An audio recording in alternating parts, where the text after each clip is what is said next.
Duta Besar Republik Indonesia di Malaysia, Hermono, merespons kabar penangkapan seorang WNI oleh polisi Selangor.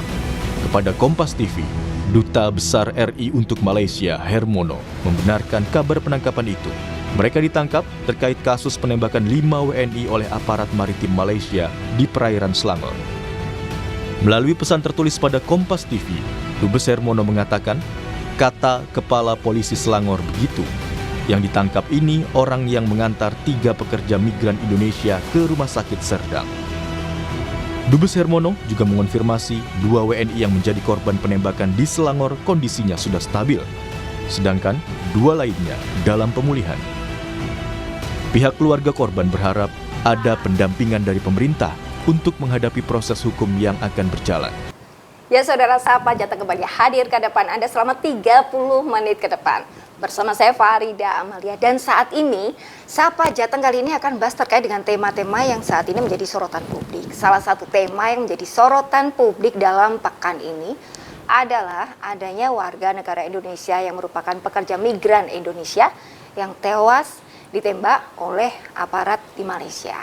Hal ini menjadi perhatian publik, dan untuk mengetahui lebih jelas seperti apa sebenarnya pekerja migran Indonesia, saat ini saya sudah bersama dengan Ketua Umum DPP Perkumpulan Pengusaha Penempatan Pekerja Migran Indonesia. Beliau adalah Bapak Heri Darman atau yang biasa disebut dengan Kanjeng. Apa kabar ini Kanjeng? Baik. Alhamdulillah. Lama nggak ketemu ya, Mbak Lia? Betul, long time ya. Long time ini. Tapi ini fresh nih. Alhamdulillah, alhamdulillah. Tumben ini. Iya, ya. Udah lama kita nggak ketemu Lama. ya. Iya. Tapi karena kasus ini nih Kanjeng. Gimana itu? Saya jadi ingat Kanjeng nih, karena Kanjeng kan sebelumnya juga pernah menyampaikan terkait dengan pekerja migran Indonesia. Oh, ya. Kendalanya seperti ini, hambatannya seperti ini. Iya. Tapi yang mau saya tanyakan kali ini terkait dengan tanggapan Kanjeng dulu terkait dengan kasus yang saat ini sedang menjadi sorotan publik, bagaimana? Oh, yang terjadi penembakan warga negara Indonesia di Malaysia. Iya, memang berita ini cukup viral ya.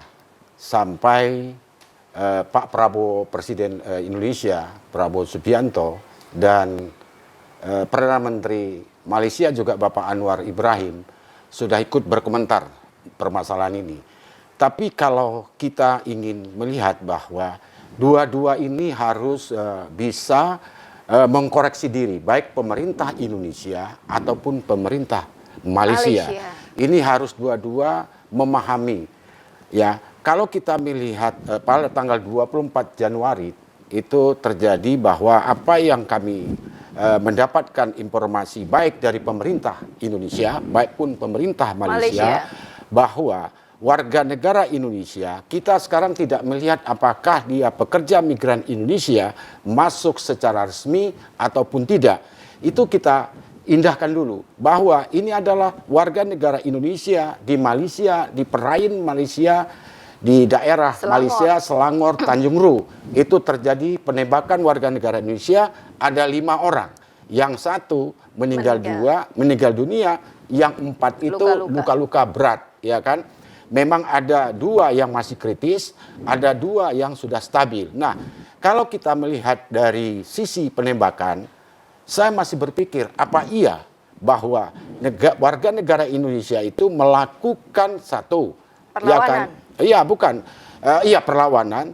Terus dia itu melanggar bot kapal patroli Malaysia. Apa yang kami dengar, bahwa yang ditabrak itu adalah mesin. Nah, ini pengakuan dari pemerintah Malaysia, Menteri Dalam Negeri Malaysia, Bapak Saifuddin Nasution Ismail, ya kan, itu mengatakan bahwa bot ini akan menabrak mesinnya, mesin patroli kapal maritim itu. Nah, dikhawatirkan itu meledak. Nah, di situ apa iya, ya kan? Sebesar apa bot yang digunakan warga negara Indonesia, sebesar apa kapal patroli maritim yang digunakan oleh Malaysia. Apa yang kami dapat tahu bahwa di kapal patroli maritim Indonesia ada 6 petugas. Ada 6 petugas patroli di dalam. Nah, apakah benar ini terjadi? Bagaimana kronologisnya bahwa warga negara Indonesia melakukan perlawanan menggunakan parang? Nah, ini belum kita mendapatkan cerita baik dari pemerintah Indonesia melalui Kedutaan Besar Republik Indonesia ataupun dari pemerintah Malaysia sendiri. Apakah yang melakukan pembacokan menggunakan parang ini naik ke atas kapal patroli, apakah dia dari bawah? Nah, ini menjadi pertanyaan sampai hari ini itu persoalannya adalah ada warga negara Indonesia yang ditembak. Ini tidak bisa diam pemerintah kita. Nah, di sini yang kita pentingnya memang Perdana Menteri Malaysia Anwar Ibrahim mengatakan dia menjamin rapi dan tulus apa lurus kata dia untuk membuka persoalan ini, pemeriksaan ini secara terbuka dan seadil-adilnya menurut hukum yang berlaku di Malaysia. Yes, oke, kita tunggu kebenaran ini. Jangan sampai ada rekayasa perkara. Ini yang kita tidak inginkan. Yang kita dapat tahu sekarang ini yang menjadi pemikiran saya. Yang menjadi pemikiran saya. Belum ada anggota dewan mengatakan di dalam bot itu ada 26 orang. Iya kan? Nah, sebenarnya ini mudah untuk mencari pembuktian apakah ada pihak warga negara Indonesia melakukan perlawanan ya. Sebenarnya kalau ada yang kita belum tahu jelas apakah 2 bot, apakah 1 bot, apakah di dalam bot itu hanya ada 5 orang itu. Ini yang belum terkuak yang sesungguhnya. Kalau seandainya informasi yang kita dapat ada 26 orang, mudah dong untuk mencari saksinya, handphone ada, ya kan? Pasti bisa ketemu dari, enggak mungkin tidak ada yang bisa tidak ngerekam. Nah, apalagi sekarang zaman ya, zaman sekarang kan. Ya, ini kalau seandainya tidak sulit lah mungkin untuk melacak, mencari keterangan, penyidikan, ini tinggal niat aja, ya kan? Okay. Nah, saya rasa begini. Jangan sampai yang salah tidak ditindak, yang salah dilindungi. Ini yang kita tidak mau. Okay. Kalaulah memang dari pihak Indonesia, ya, pihak Indonesia, mereka bekerja di Malaysia, ya kan, tidak resmi, ya pasti kena undang-undang keimigrasian. Kalau tidak salah saya itu ancamannya 18 bulan. Nah, sekarang kalau melakukan tindakan kekerasan, luka berat itu 20 tahun. Nah, sekarang dari pihak Maritim Patroli itu sudah kena undang-undang senjata api menurut hukum yang di Malaysia sekarang ini sudah berjalan ini. Nah, sudah berjalan. Kanjeng, intinya kita ingin agar kasus ini secara transparan harus wajib itu diusut tuntas. Harus. Oke. Iya kan? Tapi sebelumnya saya juga akan bertanya, kan sebelumnya Presiden kita, Pak Prabowo, Pak Prabowo luar biasa, sudah menyampaikan ya. bahwa inginnya pekerja migran Indonesia melalui jalur yang legal. Ya. Jangan dijawab dulu, kita akan kupas usai jeda pariwara berikut ini.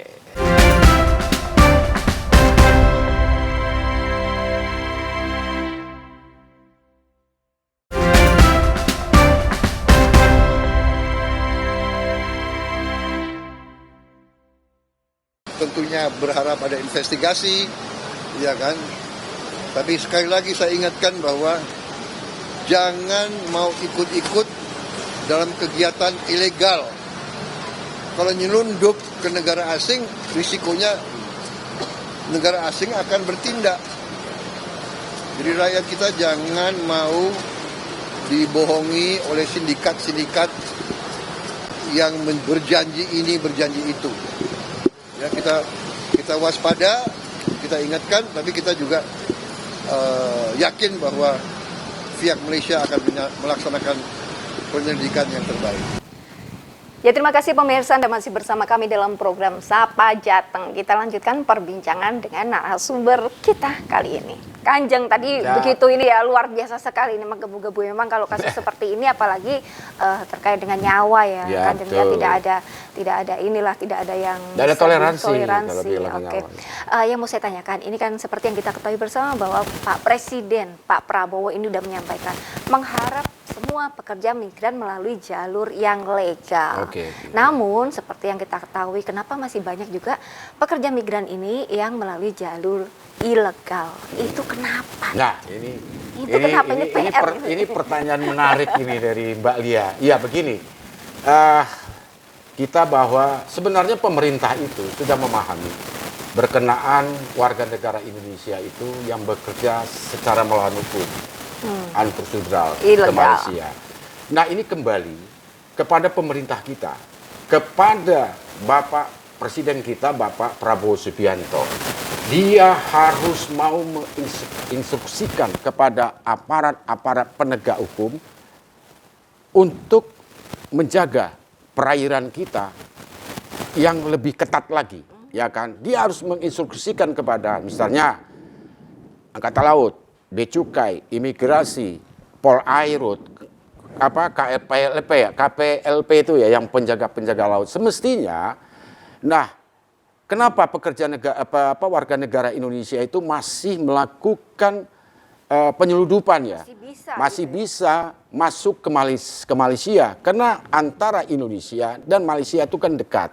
Nah, kita semestinya aparat pemerintah itu tahu dari mana lubang-lubang tikus yang dilalui oleh tekong-tekong tersebut, seperti ya Dumai, seperti Tanjung Balai Asahan, seperti Pulau Batam dan lain-lain. Inilah lubang-lubang tikus ini.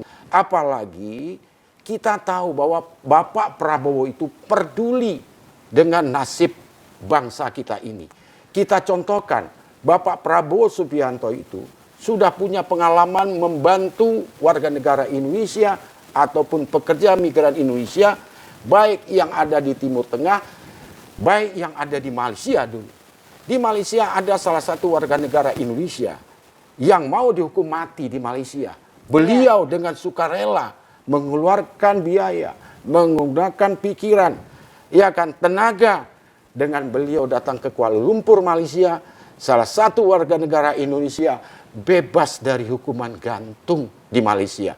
Jadi saya sangat yakin, dan kita harus ingat, satu-satunya calon presiden debat terakhir, satu-satunya calon presiden mengatakan PMI ini pahlawan dan pahlawan. Nah, itu jadi pintu-pintu masuk ini harus ditutup. Begitu loh Mbak Lia. Yang mau saya tanyakan nih, kalau link-linknya sudah ditutup ya. Ya, Tapi belum ditutup ini. Seandainya nih harus ditutup oleh Bapak Presiden. Masa nggak ditutup ya? Pak Prabowo nanti ditutup ya. Iya Tapi kan? kenapa masih saja banyak pekerja migran yang tergiur dengan melalui jalur ilegal? Apakah karena birokrasinya lebih mudah? Ya. Apakah karena harganya lebih terjangkau? Apakah lebih menggiurkan? Ataukah apakah yang lain sih? Regulasi itu persoalannya.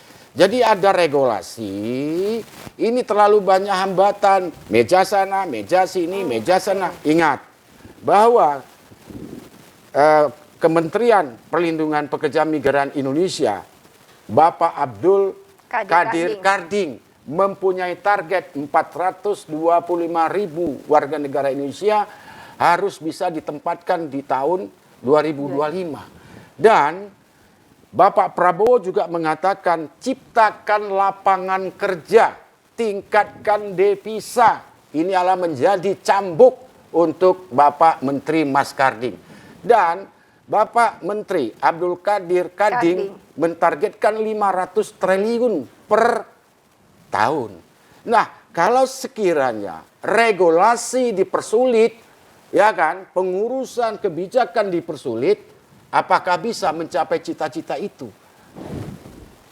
Tidak mungkin. Nah, inilah birokrasi ini yang tidak perlu berbelit-belit, tetapi tidak melanggar aturan. Yang nggak penting-penting itu buang. Ini bikin ini, regulasi ini, harus begini.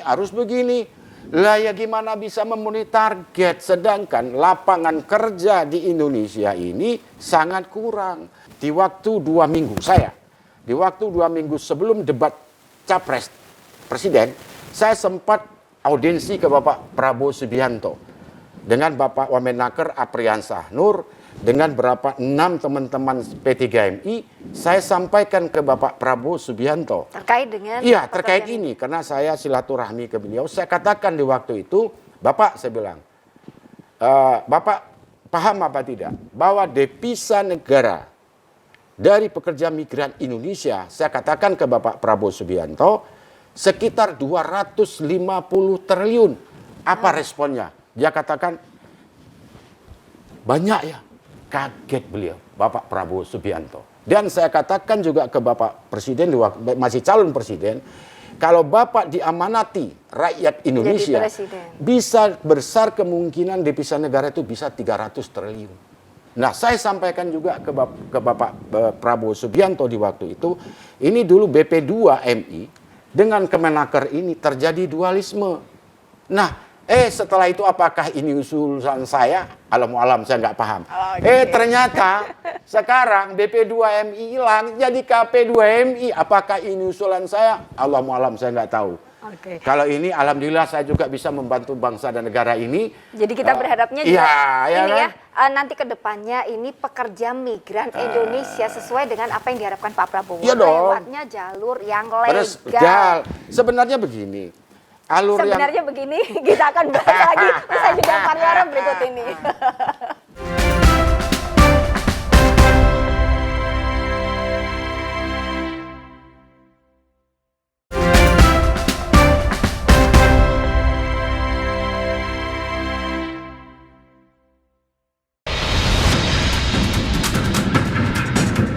Mereka telah diserang.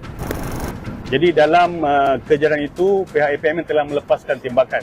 Kita sudah mewawancarai 3 orang ya, yang kena tembak itu, dan semuanya menyatakan bahwa tidak ada perlawanan, tidak ada penggunaan alat senjata tajam, dan tidak ada penabrakan.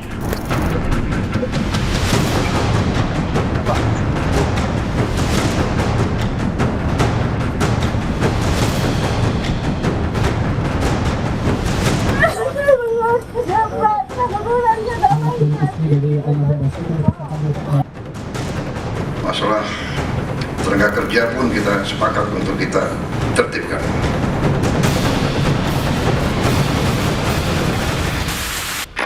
Ya, terima kasih pemirsa masih bersama kami dalam program Sapa Jateng. Kanjeng tadi kan sudah disampaikan sepertinya sepertinya itu yang banyak tuh sepertinya. Tapi yang menjadi sorotan kita saat ini adalah beberapa hal yang memang harus dibenahi oleh tim-timnya dari himbauan dari Pak Prabowo ini supaya para pekerja migran masuk secara legal, secara resmi. Berarti tadi Kanjeng sudah mengusulkan supaya link-link yang lubang tikus ini ditutup. Kemudian untuk birokrasi mulai dipangkas nih, lebih efektif aja jadi tidak wasting time dan lain sebagainya. Wah, anggaran aja dipangkas kok. Itu dia. Wah, anggaran aja dipangkas oleh Pak Prabowo, apalagi anggaran-anggaran yang tanpa birokrasi yang ini ya. Juga ini dipangkas oleh KP2MI. Ya kan, luar biasa nih Bapak lebih Prabowo efektif ini. dan efisien gitu ya. Jadi apabila para pekerja migran ini lewat jalur yang legal, otomatis juga aman di sana dan tentunya menambah devisa juga gitu kan. Kalau dari Kanjeng sendiri selaku Ketua Umum Perpemindo di Jawa Tengah juga, ini bagaimana kok yang di Jawa Tengah ini? Kalau kita melihat di Jawa Tengah ini tentu di sini kan ada lebih kurang 30-an ya kantor pusat ya. Selebihnya kan ada ratusan juga kantor cabang. Nah, jadi kalau kita melihat di Jawa Tengah, ya kalau saya bisa menghimbau ya selaku Ketua Umum Perpemindo, khususnya anggota Perpemindo, tempatkanlah warga negara Indonesia sesuai dengan aturan Undang-Undang Nomor 18 Tahun 2017. Jangan melanggar aturan ya, apalagi sudah jelas penyampaian Bapak Prabowo Subianto ya kan itu cukup luar biasa penyampaiannya dia, penekannya kan jangan sampai bahwa warga negara Indonesia yang ingin bekerja ke luar negeri itu jangan percaya dengan janji-janji manis. Itu dia. Ya kan? Menggoda itu. Iya, menggoda kan. Gitu. Nah, ini juga semestinya warga negara Indonesia yang ingin bekerja ke luar negeri harus dulu dilihat perusahaannya. Ya kan, itu pertama. Dilihat dulu jobnya ada apa tidak. Dan jangan ujuk-ujuk, enggak ada namanya ingin bekerja secara resmi, itu prosesnya cepat, bohong. Enggak ada. Yang resmi itu makan waktu berbulan-bulan. Oh gitu. Iya, mengikuti pelatihan, iya kan, pendidikan, belum lagi pelatihan bahasa, ya kan. Jadi tidak ada ujuk-ujuk 2 bulan, 1 bulan berangkat itu ilegal, saya katakan. Yang instan memang nggak ada. Yang resmi itu melalui proses dulu, mencarikan majikan, PT-nya harus ke luar negeri, mencari job order dulu pekerjaan. Setelah itu kita harus mengajukan SIP 2MI di KP 2MI. Setelah itu kita melakukan sosialisasi ke lapangan. mendata, mencarikan majikan, memproses paspor, banyak yang harus kita lalui. Prosesnya. Iya, iya kan. Tapi kan juga demi kebaikan juga. Iya, kan? itu kan memang proses sesuatu yang resmi, sesuatu yang baik itu pasti susah. Sesuatu yang melanggar mudah, tapi kan punya resiko. Iya kan? Jadi memang harus bersabar. Nah, Untuk masuk jalur resmi itu sebenarnya mahal apa enggak, Kanjeng? nah, tergantung. Kalau sekiranya pekerjaan itu ada 3, unskill, semi-skill, dan skill. Nah, ini semua, kalau semi-skill itu kan boleh dikatakan untuk asisten rumah tangga. Tetapi mereka juga dilatih di BLK, Iya, di harus LPK. terampil lah Iya, setidaknya. terampil, dilatih, ada latihan masak-memasak, ada latihan bahasa juga. Nah, skill juga sama. Jadi ini butuh proses. Nah, perkara itu mahal atau tidak mahal, itu ada namanya cost structure yang dikeluarkan oleh Kementerian Perlindungan Pekerja Migran Indonesia. Nah, jadi mereka lah kalau untuk misalnya tenaga kerja formal, ya kan, misalnya di Eropa, ya kan, itu ada struktur-strukturnya yang ditentukan oleh pemerintah. Nah, kan begitu. Jadi ada yang 18 juta, ada yang 20 juta, ya kan. Memang tidak sama setiap negara. Beda-beda. Beda-beda, ya kan, beda-beda. Jadi Jangan ribet. Karena ini para pekerja migran sebenarnya, mereka itu ke luar negeri bukan karena ingin vacation, tapi Iya. mereka ke luar negeri karena pengen cari kerja, Iya. cari uang gitu ya kan. kita lihat aja seperti di Hong Kong ya, kita lihat aja. Bukan apa-apa ya. Jadi memang faktanya kan kita ini kurang lapangan kerja di Indonesia. Ke Hong Kong aja gajinya unskill itu, ya kan. Semi skill untuk ART aja 11 juta. Mau di mana? Itu yang bikin Iya pekerja kan? migran ini Ya ya. itu Kanjeng. kalau memang setiap warga negara Indonesia kan berhak mendapatkan pekerjaan yang layak. Nah, yang layak ini bisa aja dia mau di luar negeri. Di dalam negeri nggak ada, mau dilarang. Itu haknya setiap warga negara Indonesia. Cuma dihimbau supaya tetap jalur Oh iya yang pasti. legal gitu. Kalau itu Kanjeng, harus. iya harus. Ya gitu. harus. Tadi saya bilang. Sesuai dengan yang disampaikan oleh Pak Prabowo Iya. lewat jalur yang legal, dan mungkin nanti Pak Prabowo juga mendengar kritikan-kritikan dari masyarakat Iya, supaya harus. birokrasinya dipangkas, kemudian link tikusnya ini juga ditutup Iya, gitu iya, juga iya, terarah dan mungkin lebih cepat lagi proses.